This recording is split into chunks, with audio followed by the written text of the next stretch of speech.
আমাদের অনেকের মনে একটি প্রশ্ন ঘুরপাক খায়, সেটা হচ্ছে শ্রাদ্ধ বাড়িতে খাওয়া কি ঠিক কি ভুল। এ প্রসঙ্গে শাস্ত্র কি বলছে তাই আজকে আপনাদের সামনে তুলে ধরব। শাস্ত্র মতে শ্রাদ্ধ বাড়িতে খাওয়া নিষিদ্ধ। এর ফলে আমাদের যে সঞ্চিত পুণ্যফল তা ক্ষয় হয়। শাস্ত্রে বলা হয়েছে যে মৃত ব্যক্তির যে কর্ম, দুষ্কর্ম বা সুকর্ম শ্রাদ্ধ বাড়িতে খাওয়া ব্যক্তিদের মধ্যে সঞ্চারিত হয়। এ প্রসঙ্গে নানান কথা শাস্ত্রে বর্ণিত রয়েছে। এক কথায় শ্রাদ্ধে বাড়িতে খাওয়া কোনোভাবেই উচিত নয়, যদি না সেখানে ভগবানকে প্রসাদ নিবেদন করে সেই প্রসাদ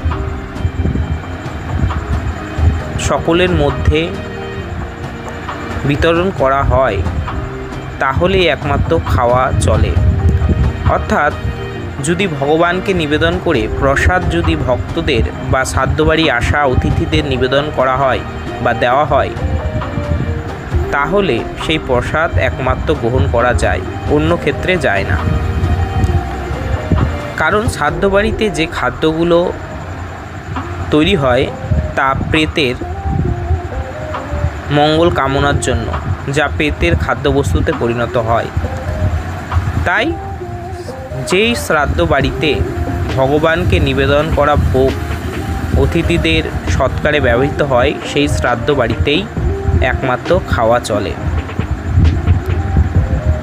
যদি শ্রাদ্ধ বাড়িতে খাওয়া হয় তাহলে আমাদের সঞ্চিত পুণ্যফল ক্ষয় হয় এবং আমাদের গ্রহদোষ বৃদ্ধি পায় এবং শুভ কর্ম হতে চায় না।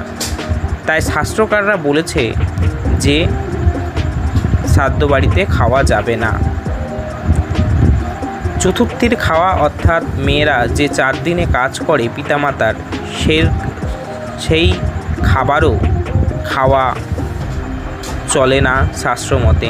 সেখানেও যদি ভগবানকে নিবেদন করে প্রসাদ দেওয়া হয় তাহলেই অতিথিরা তা গ্রহণ করতে পারে। অন্যথায় দেখবেন আমাদের শ্রাদ্ধ বাড়িতে খেলে নানান রকম সমস্যা হয়, শারীরিক বিভিন্ন প্রতিক্রিয়া দেখা যায়। অর্থাৎ আমাদের যে শুভ কর্ম তা খেতে নিষেধ করে।